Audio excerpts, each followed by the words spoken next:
Hey everyone, and welcome to today's video. So here I've got what is at the time of making this video my most recent acquisition. This is an LSL Badbone One. So LSL are a California based custom shop, so it's essentially a custom shop Telecaster that we're looking at today. And I figured I'd make a quick video. I'm going to dot some playing clips with different tones throughout this one. I'll take us through the specs, but as this is a guitar that I bought for my own use, I figured I'd also talk a little bit about what I was looking for in this instrument and what made me pick this over a number of other custom shop options.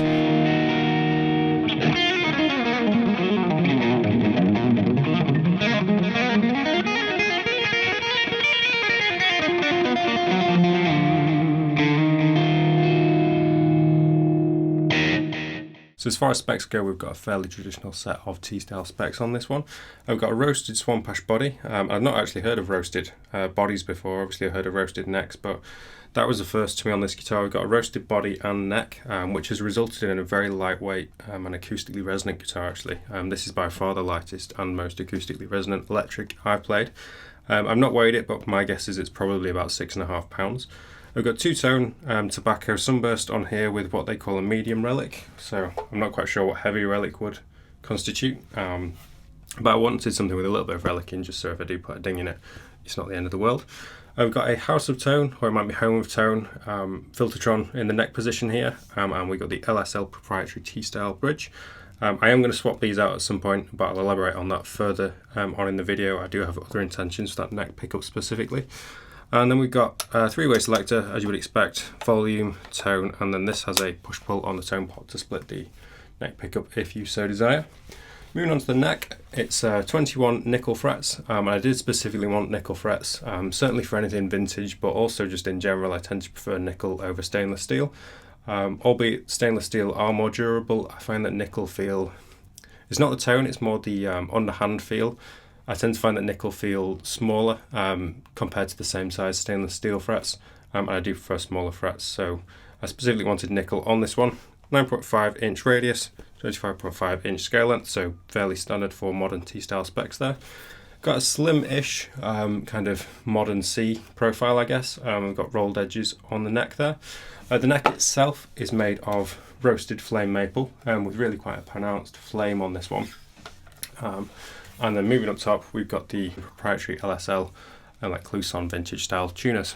One last thing I should mention actually is that so LSL have two tiers of guitars. They have essentially the custom shop and then the slightly lower but still same factory, same kind of workforce, making the Series 1. So this is one of the, I guess, top tier custom shop ones, and on those guitars, rather than serial numbers, they name them. This guitar was dubbed Roxy when it left the factory, and I think it's a 2019, maybe 2020 model, fairly recent anyway.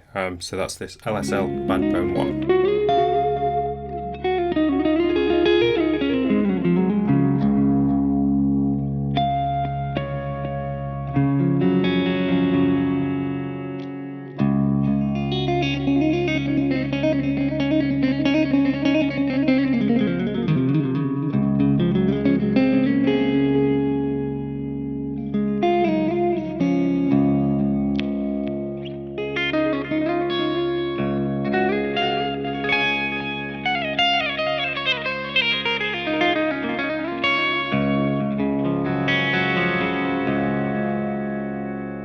So I've been after a custom shop Telecaster for a little while when I bought this guitar, and anyone who's followed my channel for any length of time will know that the guitar I play the most by a long way is the 1989 Fender Japan Esquire.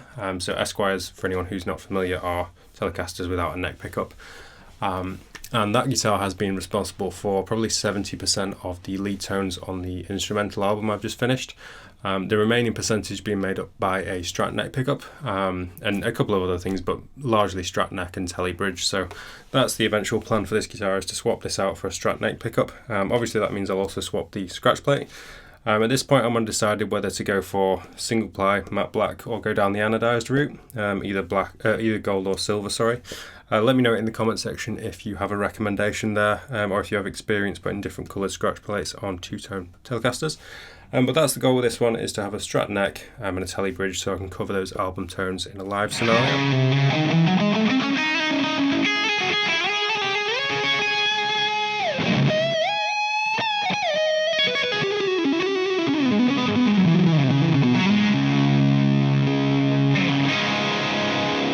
the reason I went down the LSL route, Sean Tubbs is one of my favourite players. I imagine most people are familiar with Sean Tubbs if you're on YouTube and into guitar demos.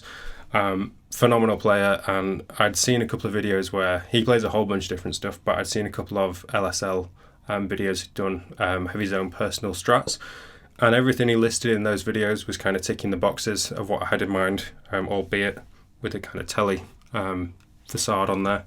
So that was basically the reason I went down this route. Sean Tubbs is one of those guys that if he says something's good, I would take his word for it and be willing to buy sight unseen, to be honest, as was the case with this guitar, and it's safe to say I've not been disappointed. I'm really happy with it, and lots of plans for this guitar, as I say, including the modifications, but once they're in, I'll get an awful lot of use both live and in the studio with this guitar. So that was my LSL Badbone One. If anyone's got any questions, do let me know in the comment section, or equally if you've got any recommendations on any of the mods that I mentioned, I'd be very keen to hear those. If you did enjoy the video, please do click like and subscribe, and other than that, thank you very much for watching, take care, and I will see you in the next video.